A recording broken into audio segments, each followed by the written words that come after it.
கேரளா மற்றும் கர்நாடகாவில் தென்மேற்கு பருவமழை தீவிரமடைந்துள்ளது. குறிப்பாக காவிரி ஆற்றின் முக்கிய நீராதாரமாக விளங்கும் கர்நாடகாவின் கபினி, கிருஷ்ணராஜசாகர் அணை நீர்பிடிப்பு பகுதிகளில் கனமழை வெளுத்து கட்டுகிறது. இதனால் அந்த அணைகள் முழு கொள்ளளவை எட்டின. அணைக்கு வரும் நீர் அப்படியே திறந்துவிடப்படுகிறது. இந்த இரு அணைகளில் இருந்து மட்டும் இப்போது வினாடிக்கு 1,50,000 கன அடி நீர் திறந்துவிடப்பட்டுள்ளது. தண்ணீர் அப்படியே காவிரியாறு வழியாக தமிழகத்தை நோக்கி ஓடி வருகிறது. காவிரி ஆற்றில் படிப்படியாக நீர்வரத்து உச்சம் தொட்ட வண்ணம் உள்ளது. வெள்ளிக்கிழமை மாலை நிலவரப்படி ஒகேனக்கல் காவிரி ஆற்றில் நீர்வரத்து வினாடிக்கு 1,00,000 கன அடியாக இருந்தது. இப்போது மேலும் நீர்வரத்து உயர்ந்து வினாடிக்கு 1,15,000 கன அடியாக அதிகரித்துள்ளது. காவிரியில் வெள்ளம் கரை புரண்டு ஓடுவதால் ஒகேனக்கல் ஐந்தருவி, சினி அருவி, மெயின் அருவிகள் மூழ்கின.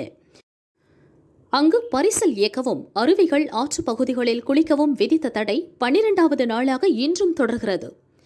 காவிரியில் தொடர்ந்து வெள்ளம் அதிகரிப்பதால் கரையோர மக்களுக்கு வெள்ள அபாய எச்சரிக்கை விடுத்து கலெக்டர் சாந்தி உத்தரவிட்டுள்ளார்.